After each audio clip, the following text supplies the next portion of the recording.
Good day, everyone. So let's start with the first chapter in our course or subject, Calculus 1 or Math 11B, Calculus 1 Differential Calculus. Okay, so for this chapter, we have the following topics to be discussed. So we have review of functions, representing function, operations on function, symmetry of function, basic classes of function, review on trigo identities, laws of exponent, properties of logarithm, and identities involving hyperbolic functions, and last is inverse function. Okay, so I hope you already have your calculator because in some parts we will be using calculator. Okay, so let's start with the review of functions.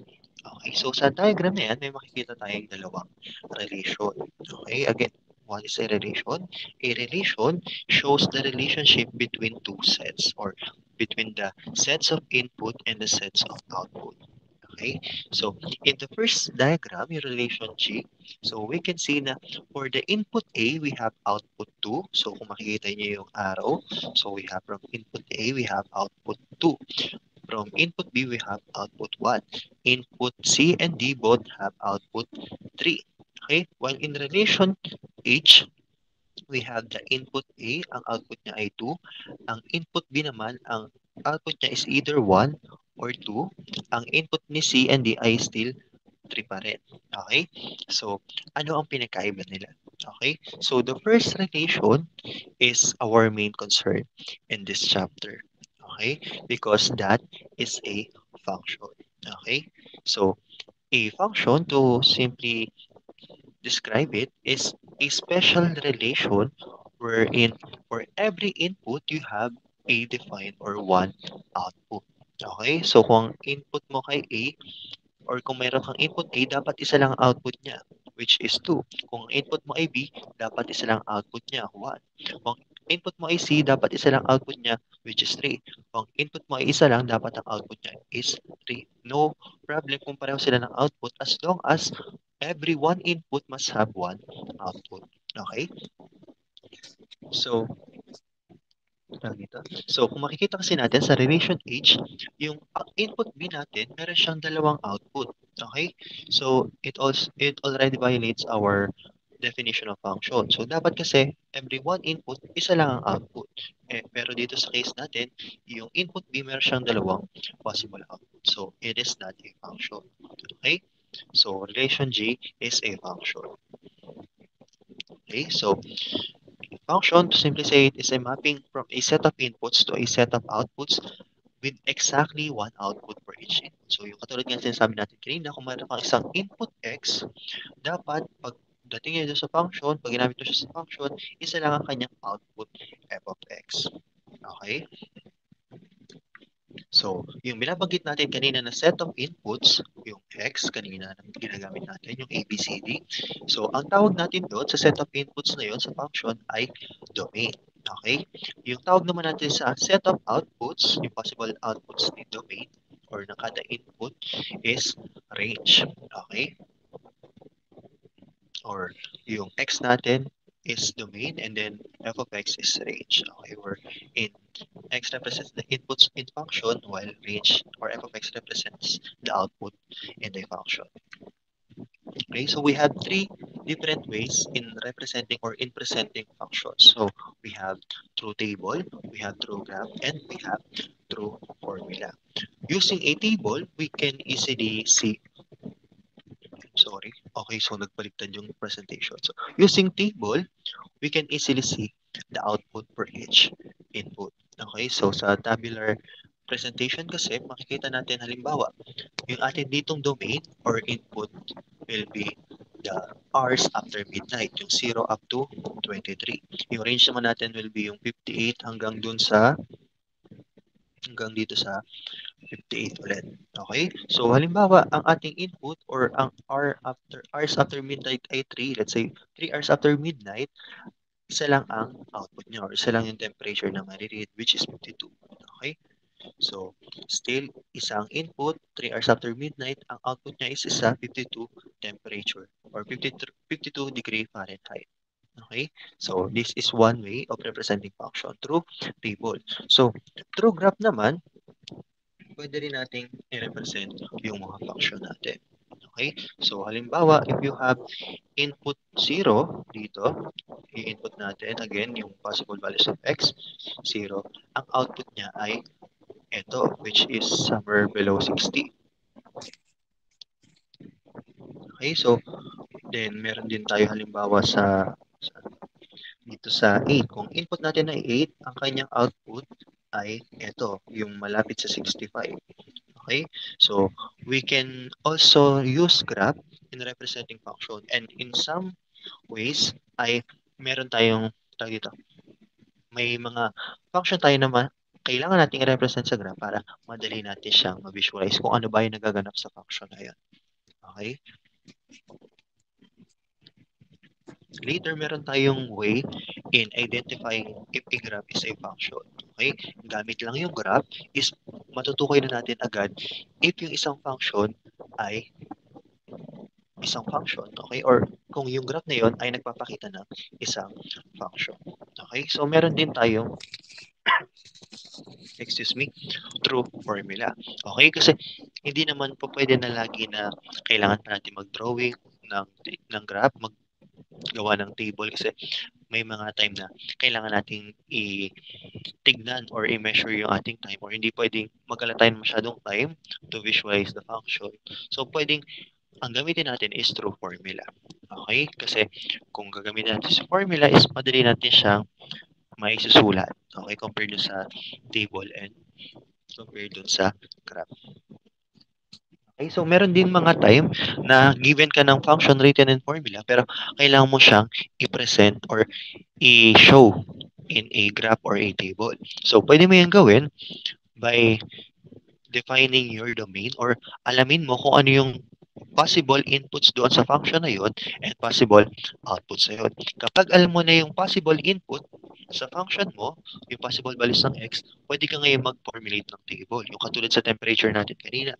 So, lagay mo lang sa table yung values ng x and then sa tapat na yung value ng f of x or yung y.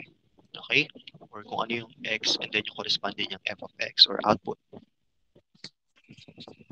And then kapag meron ka ng table, and then mas madali mo siya ngayon may pa-plot sa graph. Okay? Pero sa mga panahon naman ngayon, kung halimbawa meron kang drawing na or meron kang given na function, kung pwede mo siyang may represent agad diretso sa graph kung may ginagamit ka na graph simulation. Tatay mo lang doon yung formula, makikita mo na yung graph. Okay? Pero in case na halimbawa hindi kayo pinapagamit ng mga ganong software, then kailangan nyo munang i-table then saka nyo mano-mano i-graph para makita nyo kung ano yung pinapakita doon sa graph ng function. Okay? Okay. So, meron ding mga time na inaalam natin yung point kung saan yung value ng output is nagiging zero or inaalam natin kung ano ba yung mga input kung saan yung output ay magiging zero or inaalam natin yung values ng x kung saan yung f of x is equal to zero. At ang tawag natin sa mga ganong point or mga ganong values of x ay zeros of a function. Yun ay ang mga value ng x kung saan yung output natin is nagiging zero. Okay? So, ano naman ang nangyayari kapag ganon? Kapag nagkaroon tayo ng output na zero, meaning sa graph natin, we have y as zero. Pero meron tayong values ng x. So, ibig sabihin, we are intersecting the x-axis. So, hanap tayo ng graph. Okay, so wala. Okay, so dito, tignan natin. Diba, sabi natin, hanap tayo ng values of x, tapos yung output niya is 0. So halimbawa lang, okay, huwag niyo muna pansinin itong mga tuldok na yan. So halimbawa, yung x daw natin is 4, tapos yung output niya is 0, halimbawa lang, okay? So, dito yon tama, dito yung tuldok. So, kapag gumawa tayo ng graph, pwedeng pag-ganyan. So, ibig sabihin, yung graph natin is nag-intersect sa x-axis. Okay? So, yun nangyari kapag meron tayong zeros of a function. Okay? Yung values ng x kung saan yung output niya is 0.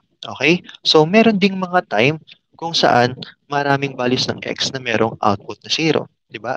Katulad nung sa dito sa una natin, di ba? Meron tayong C and D, magkaibang input pero same yung output. So, ganun din sa zeros of the function. Pwedeng pareho silang magkaiba silang input, let's say C and D, tapos parehong output nila is halimbawa 0. So, they are both zeros of a function.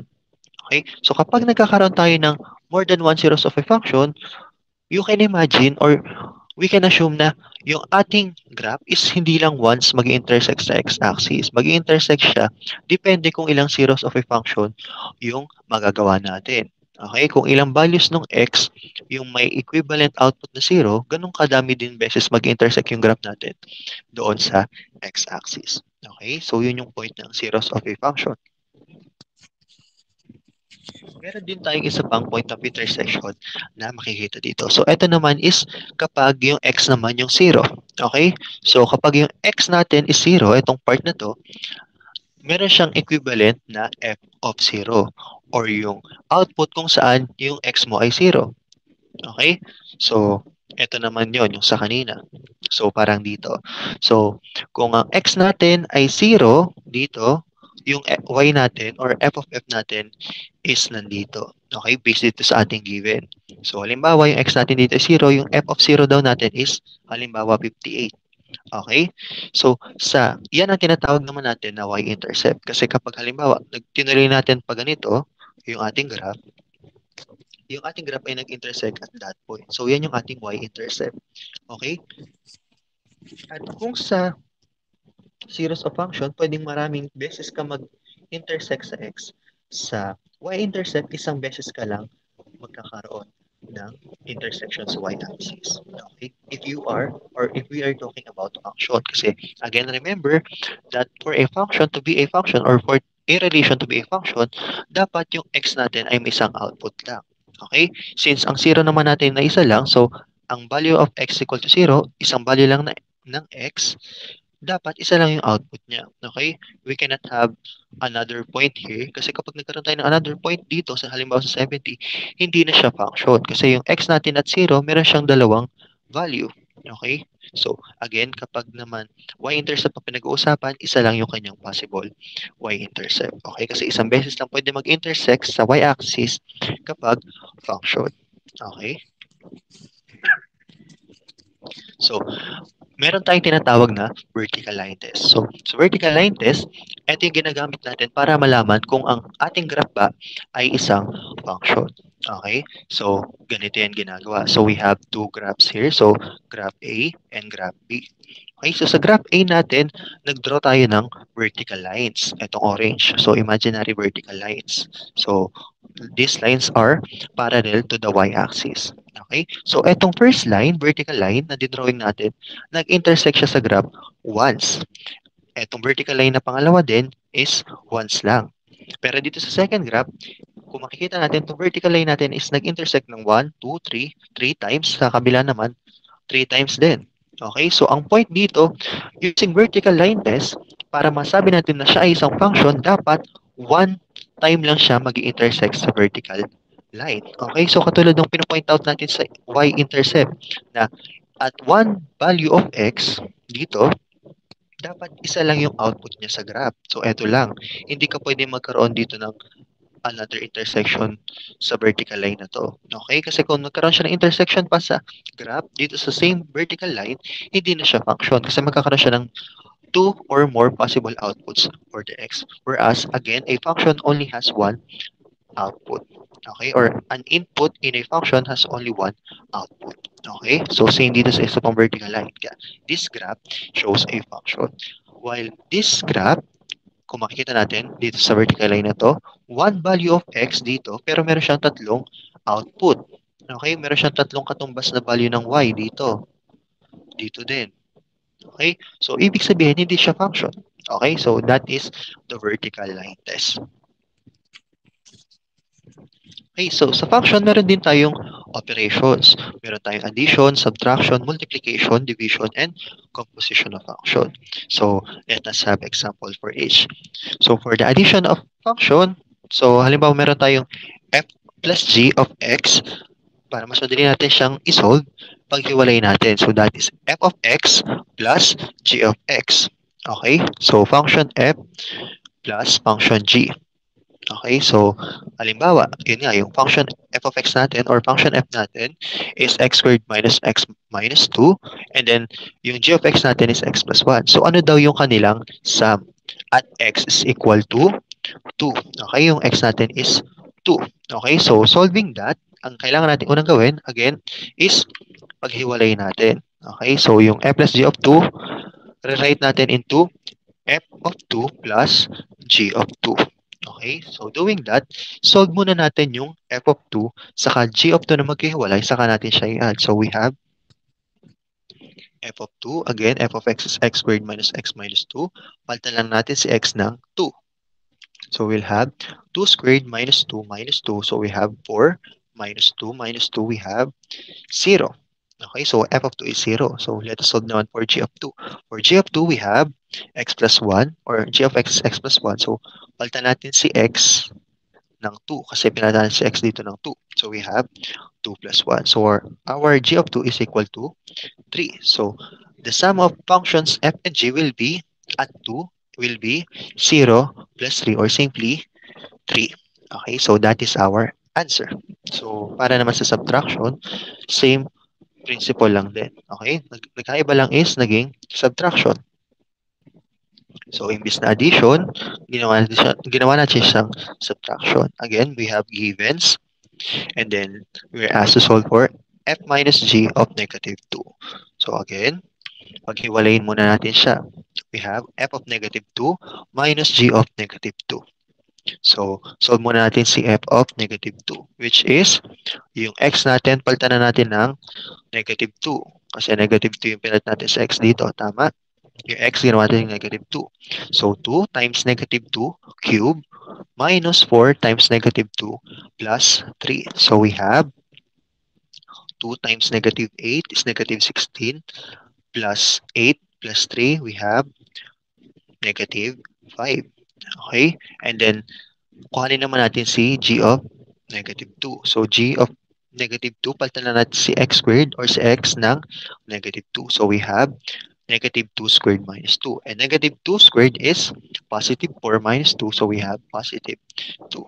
So, the difference of the functions f and g will be negative 5 minus positive 2. Negative 5 minus positive 2, we have negative 7. Okay, so that is our answer. So next we have multiplication of function. So multiplication of function, we have this dot or pwedeng asterisk depende kung ano gusto niyo isulat. So we have f times g of x, we have f of x times g of x. So pwedeng lagyan nyo rin dito ng tuldok. Okay? Pero para hindi nakakalito, in some way, hindi na siya dinalagyan ng tuldok. Okay? So again, may given tayo. And then dito naman, we are asked to solve for the product of functions f of f and g of 3. Okay, so solving for that, we have, paghiwalayin uli natin. So f of 3 muna, solve natin sa kasi g of 3. So palitan natin si x kay f, yung x gawin natin 3. So we have 3 cube minus 4. So 3 cube is 27 minus 4, we have 23. Next, we have g of 3. So yung x natin dito, papalitan lang natin ng 3. So we will have 4 times 3 plus 2. So we have 12 plus 2, we have 14. So at the end, or to solve for the product, simply multiply 23 by 14, which is 23 times 14 is, try mo na sa calcu, 23 times 14 is 322. Okay, so that will be our answer. So next operation is division. So for the division, again, same concept with the division of numbers. So ito naman is functions naman. Okay. So in this part, again, we have givens and then solve for the product, for the quotient of f and g or functions f and g. So again, paghiwalay natin. So we will have f of 2 over g of 2. Solve for the f of 2, we have, palitan si x ng 2, we have, yung x going to, we have 2 cubed plus 2 times 2 squared minus 1. So we have 8 plus 2 times 4, we have 8. So 16 minus 1, we have 15. So, solving for g of 2, we have, palitan natin si x ng 2. So, we have 3 times 2 squared minus 9. So, we have 3 times 4 is 12 minus 9. We have 3. So, we have f of 2 and g of 2. Lagay natin siya dito. So, we have 15 over 3, or the quotient of the functions f and g will be 5. Okay, so that is our answer. So last, for the operations on functions, we have the composition of functions. So ito naman is simply a function inside a function. Okay, so it is written like this. So make sure na kapag i-write natin siya as composition of function, make sure na walang shade yung below kasi pwede siya mapagkamala na multiplication. Okay, so this is read as g of f of x, or kapag sinulat natin, g of f of x. So same ng pagbasa pero magkaiba ng sulat. So parang yung parenthesis na to, saka ito, ginagawa lang nating of. Okay, so g of f of x. Okay, so that is how we read and write composition of functions. Okay, so again, we have two functions na given, si functions f and g. So we are asked to solve for the function g of f, for the g of f of 2. Okay, so solving, again, this is one way of solving. First is, ayun nga, so alamin mo natin si g of f of x, which is, ang f of x natin, di ba, is x squared plus 1. So si f of x, palitan natin ng x squared plus 1. So instead of g of f of x, we have g of x squared plus 1. Okay? And then rewriting, we have g of f of x equal lang siya kay 1 over x squared plus 1. So paano siya naging 1 over x squared plus 1? Kasi kung titignan natin, di ba, si g of x is 1 over x. So since si x natin dito is ginawa natin x squared plus 1, okay? So yung x na to, papalitan lang natin ng x squared plus 1. So parang ginagawa natin kanina, instead of x, pinapalitan natin 2, pinapalitan natin ng 3. So dito naman, pinalitan natin ng, yung x, pinalitan natin ng x squared plus 1. Kasi yung x dito, pinalitan natin ng x squared plus 1 doon. Okay, so instead of 1 over x, we have 1 over x squared plus 1. Okay? So, palitan naman natin dito ng yung x ng 2. Why? Kasi we are solving for g of f of 2. So, simply yung x dito, since palitan, yung x dito, papalitan lang natin ng 2. Papalitan lang natin ng 2 yung x dito. So, we have 1 over 2 squared plus 1. The answer is 1 over 5. Okay, so another solution is para hindi siya masyado nakakalito, yung mas direct to the point, we have to first solve for the first function at 2. So, yung f of 2 muna, yung nasa pinakaloob, yung isolve natin at 2. Okay? Yan. So, yung f of x natin, yung x squared plus 1, solve muna natin siya at 2 para yung g of f of x, gawin agad natin g of f of 2. Okay? So, we have f of x, palitan natin ng 2. So, we have 2 squared plus 1. So, we have f of 2 is equal to 5. Okay? So, di ba, makikita nyo medyo mas simplified siya. Once we have f of 2 which is equal to 5, palitan na natin si f of x ng f of 2. We have g of f of x equal to g of f of 2, which is yun talaga yung sinusolve natin. Tama? So, doing that, palitan lang natin si f of 2, or isulat lang natin uli yung value ni x, ni g of x. Diba? Si g of x equal lang kay 1 over x. Tama? So, g of x equal to 1 over x. Kaso, ang next step natin, instead of x, since etong x natin, ginawa nating f of 2, palitan natin to ng, palitan natin tong x ng value ng f of 2, which is, magiging 1 over 5. Kasi yung x natin, again, yung x natin dito, pinalitan natin ng f of 2. So, yung x natin dito, papalitan natin ng f of 2, Okay? Since yung f of 2 natin equal kay 5, so sulat natin si 5. So, we have g of f of 2 is equal to 1 over 5. Okay? So, para ang pag-solve natin kapag composition of functions ay mula sa loob papalabas. Okay? So, punta naman tayo sa symmetry of functions. Okay? Kasi kung meron tayong graph, madali lang tayo sa madali natin makikita yung or ma-describe kung ano nangyari sa isang function kung nakagraph yung function natin. Pero kung naka-formula, medyo hindi natin siya agad magagawa. Okay? Pero meron naman tayong way para ma-visualize agad natin kung may symmetry of function yung isang or kung may symmetry yung isang function. Okay? So, pwede natin gawin. Meron tayong example. Meron tayong dalawang function and then i-graph natin siya. Using a graph simulating software, we will have these functions. Okay? So, ito yung first function natin or graph ng first function natin. Yung f of x equal to x to the fourth power minus 2x squared minus 3. So, ito yung magiging graph ng function na yan.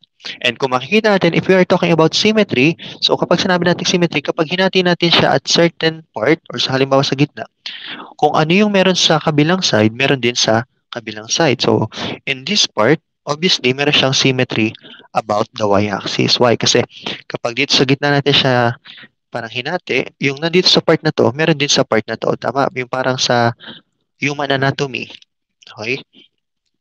Dito naman sa kabila, if we take this half part, itong kalahati, itong quadrant 3 and 4, tapos inikot natin siya ng 180 degrees. Okay? So, linawan na lang yung ating imagination. So, halimbawa, tinikot tong other half, and then inikot ko siya ng 180 degrees counterclockwise. Etong part na to, eto lang din yan. Nakabaliktad lang siya. Okay? So, iikot lang natin siya. Eto will be the same with this. Okay? So, titignan natin sa graph, madali makita yung symmetry of functions. Pero paano natin siya makikita? Using the functions alone. Okay? So, gamitin natin yung nakita natin sa graph.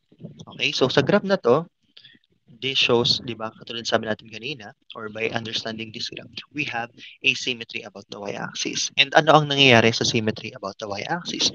So, ang nangyayari doon, if you have a certain xy or ordered pair xy, dapat meron din siyang ordered pair na negative x, y. So, ano yung sabihin nun? Kung alam mo, or based doon sa graph, na meron kang symmetry about the y-axis, dapat kapag meron kang xy, meron siyang katumbas na negative xy. So, ano yung sabihin nun? So, mag-example tayo. Halimbawa, at x is equal to 2, y is equal to 4, so that is ito. Ito. So, dito sa part na to. Okay? So, let's say x is equal to 2, y is to positive 4. So, dapat meron tayong katumbas na counterpart na sa kabila, which is magiging negative lang yung x.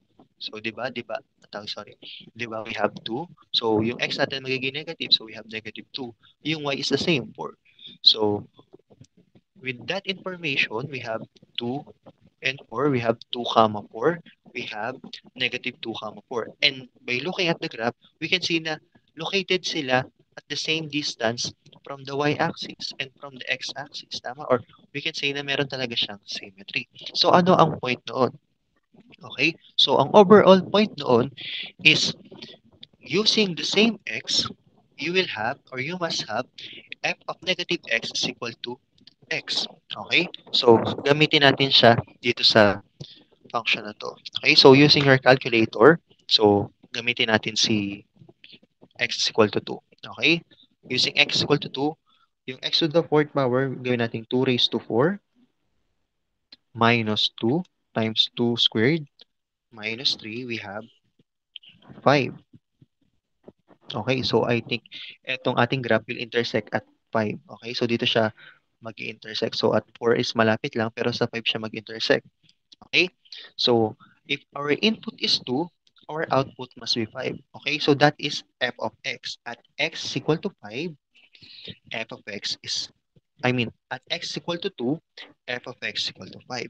So ano naman mangyari kapag ginawa nating negative yung x? So yung tawag dito, yung x natin, yung 2 natin, gawin natin negative 2. So we will have, don't forget the parenthesis. So parenthesis, negative 2 raised to 4. Okay, so please use calculator if you have. Minus 2 times negative 2 raised to 2 or squared minus 3.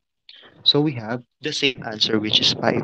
Okay, so using only the function or with the function alone, kung gusto mong malaman kung siya ay may symmetry about the y-axis, mag-input ka ng value of x with different with different sign or same magnitude of x with different sign. Okay? So, dapat, kung siya may symmetry about the y-axis, dapat same yung kanya magiging output or f of x. Okay? So, dapat f of x will be equal to f of negative x. Okay?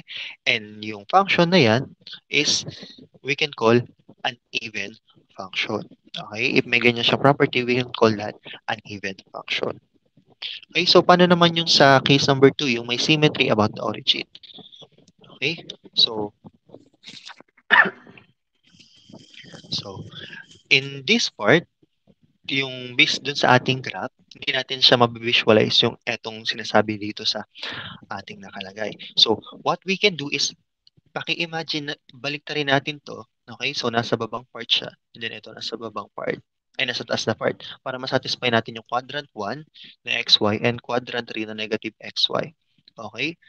Pero same naman siya. Still, they have the symmetry about the origin. So, ang gagawin naman, ito yung ikot mo ng counterclockwise or clockwise, that will be the same. Okay? So, paano naman nangyari doon? Okay? So, same value of x, same value of y, pinalitan lang yung sign, dapat masatisfy natin yung equation na f of negative x is equal to negative f of x. So, para mas ma-visualize natin, again, gamit tayo ng value. So, for x, gamitin natin si 1. So, yung x dito, gawin natin 1. So, we will have 1 cube minus 4 times 1. Okay? Ay, sorry. Okay? F of negative x pala muna. F of negative x. So, dapat yung x natin will be negative 1. Okay? Kasi, using x as 1, but satisfying this equation, we will have negative 1. Okay? But again, the value of x is 1, not negative 1. Okay? So, wag malito doon. So, using x as 1, but satisfying this, we will have negative 1 cube minus 4 times negative 1. We have what? We have positive 3. Okay? So, dapat equal siya kay negative f of x. Okay? So, para makuha si negative f of x, negative 1, kuhanin mo natin si f of x, which is 1 cube. Okay? So, sana hindi na dito sa f of x. So, f of x, papalitan natin siya ng 1, magiging 1 cube minus 4 times 1. Which is equal to negative 3. So, hindi siya equal dun sa positive 3 nito. Kasi nga, kailangan pa natin siya i-multiply sa negative 1. Okay? So, negative 3 times negative 1, we have positive 3. Okay? So, we can satisfy the relation. So, and if we can satisfy that, we can clearly say that that function has symmetry about the origin. Okay? So, you can try other values. So, you can try other value like 2, 3, pero yung magiging answer niya will still satisfy this equation. Then that function shows an odd function with symmetry about the origin. Okay, so that is for the symmetry of functions. You can also use the function alone without without the graph of the function to identify if that function has symmetry and where. Okay, so let us discuss among the basic classes of function. We have the algebraic and transcendental function. So when we say algebraic functions, so these are functions that simply involve addition, subtraction, multiplication, division, ratio, roots, and other simple functions. Okay? And pag sinabi naman natin sa transcendental function, ito naman yung mga cannot be described by simple functions in algebraic functions. Okay? So, from examples alone, we can see the difference. So, kapag algebraic functions, so simply mga polynomial functions, yung mga functions like 4x squared minus 2x plus 1, mga ganon. Okay? Mga function na may polynomial. Pag rational function, so yung mga function na can be written as ratio or can be expressed in ratio. Kapag root function naman, those functions with roots like cube root of 3x squared or square root of 4x squared. Okay, so yun yung mga under ng algebraic function. Pero pag sinabi naman natin transcendental function, ito yung mga trigo function, exponential function, logarithmic function. So yun yung mga functions na later on madidiscuss natin sa mga last part ng chapter. Okay, or sa mga last chapters. Okay, pero daanan lang muna natin siya dito kasi madidiscuss natin siya fully on the separate chapter or separate chapters. Okay? So, daanan din natin or aralin uli natin, review lang natin yung mga certain identities, mga laws, mga properties. Okay? Kasi etong trigonometry is prerequisite talaga siya ng calculus 1. Okay? Kasi magagamit siya in certain equations. So, meron kasing mga, halimbawa, pinag-solve kayo ng derivative ng certain equation. Pero yung equation na yun is medyo, tawag dito, medyo complicated. Maraming masyadong trigo functions na complicated. So, one reason kasi is baka kaya mahirap siya i-derivative at first glance or i-direct derivative natin is because kailangan muna natin siyang i-simplify. And we can simplify that using different identities. Okay? So, in trigo identity, sana hindi natin nakakalimutan si SOHCAHTOA, CHOSHA-CAP. Okay? So, when we say SOHCAHTOA, sine is equal to opposite over hypotenuse, cosine is for adjacent over hypotenuse, tangent is for opposite over adjacent or TOA. SOHCAHTOA. Okay? And then, cosecant is hyperbolic over opposite, and then second is for hyperbolic over adjacent, and cotangent is for adjacent over opposite or CHO-SHA-CAP. Okay? And then yung theta pala yan, yung theta na sign na yan, can be any variable. Okay? So that can be sine x, cosine x, sine y, cosine y, tangent alpha, tangent beta. Okay? So any variable na you would like to use. Okay? So balikan din natin or tandaan ulit natin yung mga identities sa iba pang identities sa trigo. Yung reciprocal identities na si tangent theta equal lang siya kay sine over cosine. Si cosecant simply the reciprocal ng sine or 1 over sine. Si cotangent kabaliktaran naman ni tangent which is cosine over sine. Si secant kabaliktaran is cosine which is secant is equal to 1 over sine. Okay, so sana hindi yan nakakalimutan. Meron din tayong Pythagorean identities. So, si sine squared theta plus cosine squared theta equal lang siya kay 1. Si 1 plus tangent squared theta equal lang siya kay secant squared theta. Si 1 plus cotangent squared theta is equal lang siya kay cosecant squared theta.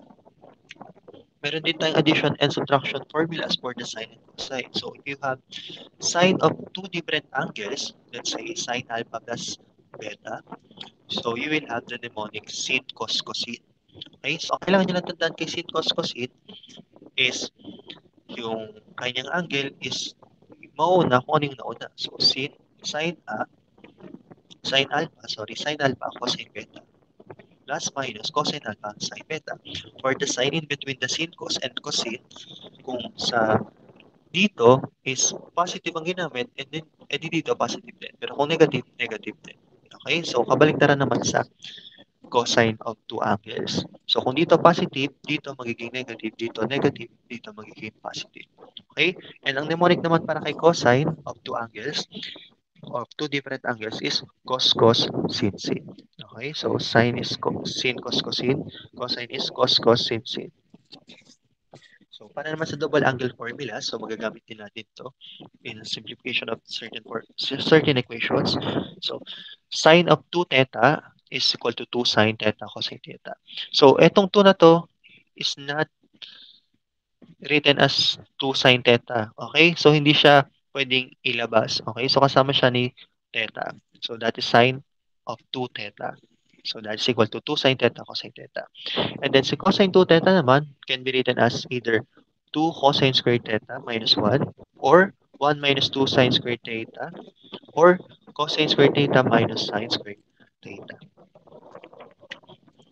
Okay, so punta naman tayo sa laws of exponent. Okay, so ito naman is na-discuss din, I think dapat na-discuss din sa algebra kasi doon siya unang nagamit. Okay, so dito naman sa laws of exponent, yung b natin and a are any number greater than 0. Okay, so yung x naman and y are variables. So, halimbawa, bx times by equal lang siya kay bx plus y. So, halimbawa, you have 2x, 2 raised to x times 2 raised to y, that is simply 2 raised to x plus y. So, same base, add mo lang si exponent. So, dito naman kay quotient, so same base, kung same base pa rin siya, different exponent, magiging minus lang. Okay, so kung naka-parenthesis naman or b raised to x all raised to y, that is simply multiply mo yung exponents. Okay, so magiging b raised to xy. Kapag naman gusto mo i-distribute si x, that is a raised to x, b raised to x. Okay? Then kapag yung tawag dito, kung magkaiba naman ng base, kasi dito kanina, di ba, same base, pero dito magkaiba ng base, pero magkapareho ng exponent, that can be written as a over b all raised to x. Okay? So, properties of logarithm naman. So, bukod dito, meron pang ibang properties of logarithm naman di-discuss natin sa ibang chapters. Okay, so ito lang yung ilan sa mga common properties of logarithm. So, given that a, b, and c are all greater than 0, where b is not equal to 1, okay, so yung base natin must not be equal to 1. Okay, so sa tawag dito, must be greater than 0 and not equal to 1. So, familiar kayo sa transposition or transformation between logarithm and exponent. So, alam niyo yung reason kung bakit hindi siya dapat equal to 1 or dapat greater than 0 siya. Okay? Pero, again, consider natin dito is properties of logarithm. So, if you have the logarithm of the argument AC to the base B, pwede siyang isulat as logarithm of A to the base B plus logarithm of C to the base B. So, pinaghiwalay natin siya with addition. Kapag quotient naman, pinaghiwalay natin siya with subtraction. And kapag meron kang logarithm of A raised to R, yung R na yan, pwede nating isulat sa unahan. Okay? So, magiging R times log of A to the base B. Okay? So, yan yung tinatawag natin power property. So, meron din tayong identities involving hyperbolic function. So, ito naman magagamit siya sa pagpunta natin ng hyperbolic function, sa derivative of hyperbolic functions. Kasi again, meron doon mga equation na hindi natin kayang or hindi siya madaling i-derive kung as is. So, dali siya i-derive kung mas-simplify muna. So, tandaan lang natin na si so we read this as hyperbolic cosine, okay? Hyperbolic cosine of negative x equal lang siya kay hyperbolic cosine of x. Okay? Yung hyperbolic sine of negative x equal naman siya kay negative hyperbolic sine of x. Yung sum naman ng hyperbolic cosine and hyperbolic sine equal lang kay ex. Yung difference ng hyperbolic cosine and hyperbolic sine of x equal lang kay e raised to negative x. Yung hyperbolic cosine square of x minus hyperbolic sine square of x equal lang siya kay 1. Yung 1 minus hyperbolic tangent squared of x equal lang siya kay hyperbolic second squared x.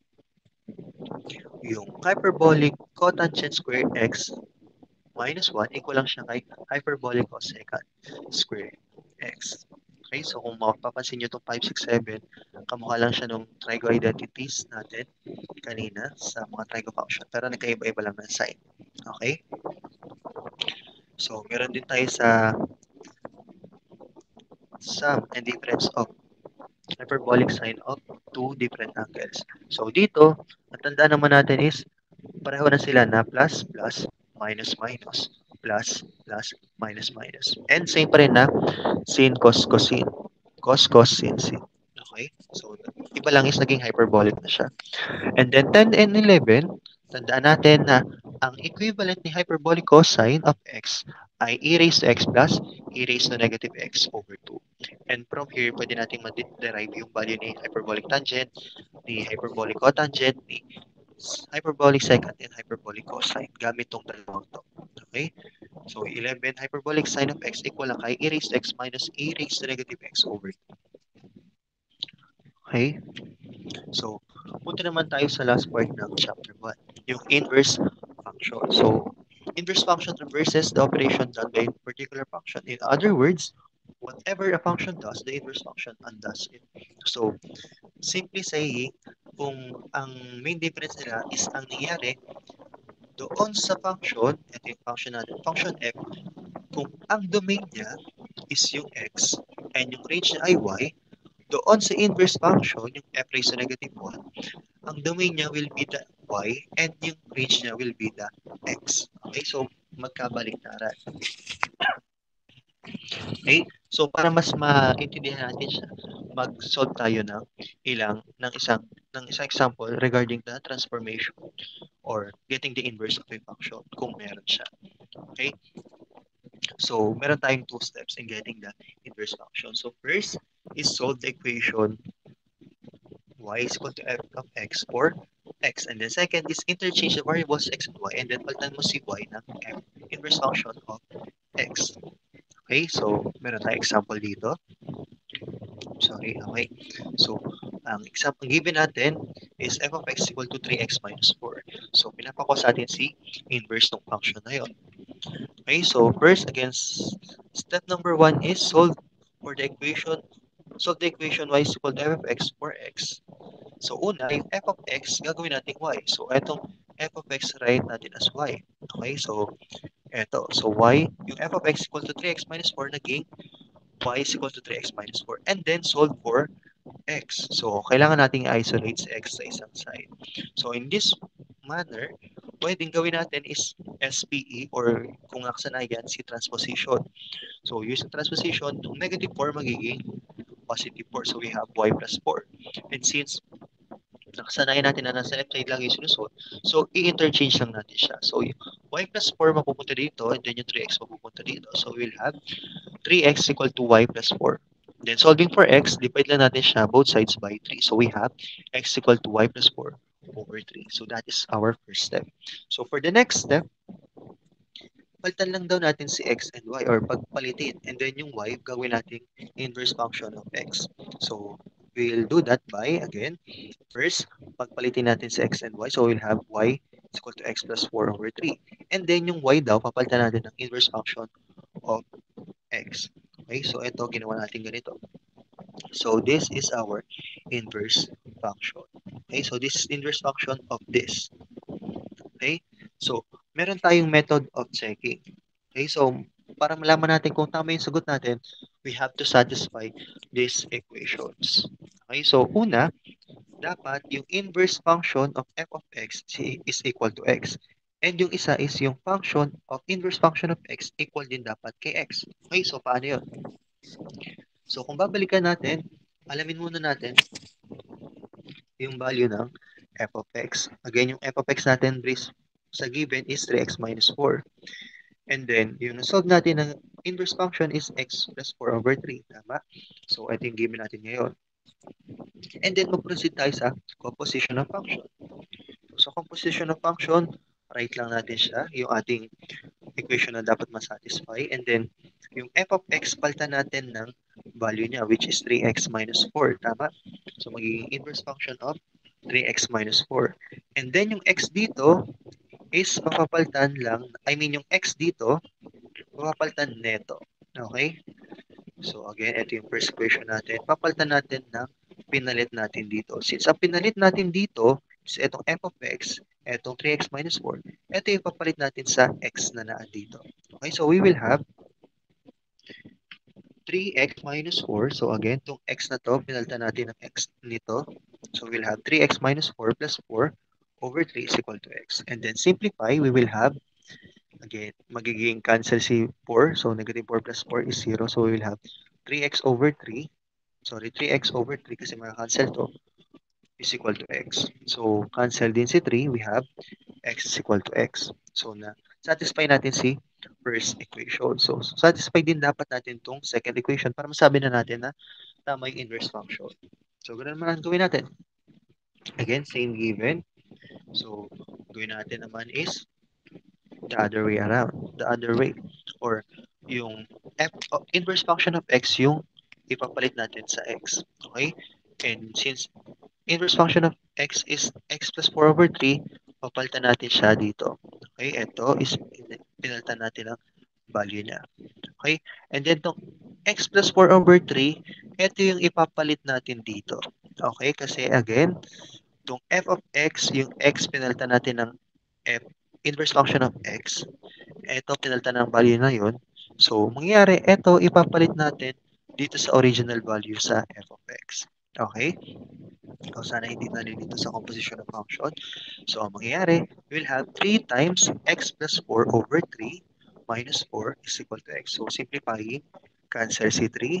So, we'll have x plus 4 minus 4 is equal to x. Cancel si 4, we have x is equal to x. So, we can say that the inverse function that we have solved is the right answer. Okay? So that is how we check for the answer.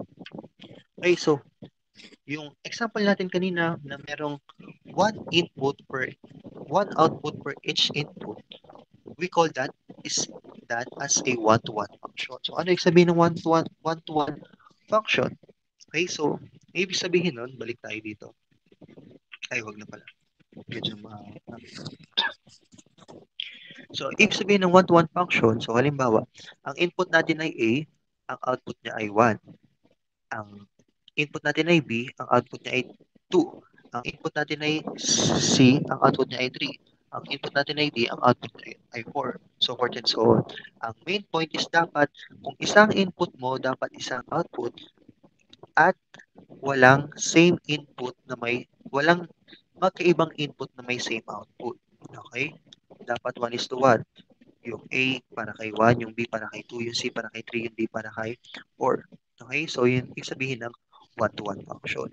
And using graph, or by weighting the graph, we can also determine if the function is a one-to-one function. Okay? Using the horizontal line test. So, kanina, gumamit tayo ng vertical line test to determine if the function is if the graph is a function. So, ito naman is to determine if that graph shows or describes a one-to-one function. Okay? So, unahin mo natin yung vertical line test to determine if these graphs are functions. Okay? So, pag nag-drawing tayo ng vertical line dito, we can see or we can visualize na function to. Okay? Kasi one time lang siya mag-intersect. Okay? 1, 1, 1. Okay? Dito rin. So, say 1. Okay? This line is not straight. Okay? So, this is approaching close doon sa straight line, pero hindi siya magkakaroon ng isang straight line. Okay? So, infinitely approaching certain value, pero hindi siya magiging straight line. Okay? Kaya kapag nag-draw tayo ng vertical line dyan, hindi siya mag-intersect ng madaming beses. So, one time lang. Okay? So, we can say na both graphs show function. Okay? So, the only question left is kung one-to-one function ba siya. So, using horizontal line test, mag-drawing tayo ng horizontal line. Again, kung one time lang siya mag-intersect, that is one-to-one. Pero kung dalawang beses, that is not one-to-one. So, through the diagram, we can say that graph A is not a one-to-one function kasi dalawang beses siya nagkaroon ng intersection. So, dito naman kay B, isang beses lang. Okay? So, bakit hindi to one-to-one function? Kasi imagine, getting the inverse function, ito yung magiging domain. Or ito yung magiging input. Ito yung magiging output. So, dapat, kung function pa rin siya, pag in-inverse, para matawag siya inverse function, dapat isa lang yung kanyang magiging output. Okay? So, since ito ay may dalawang output, this is not a one-to-one function. Okay? So, kapag kinuha yung inverse. Okay? So, that would be all for chapter 1. I hope you understand our lesson. And kung may question, meron itong iba pang mga example do sa learning element na ibibigay ko, and meron dong pre-test, may post-test. So, may mga example doon na pwede pa kayong pag-aralan. And kung may question, just message me. Okay, so that would be all for this discussion, and thank you for your time. Stay safe.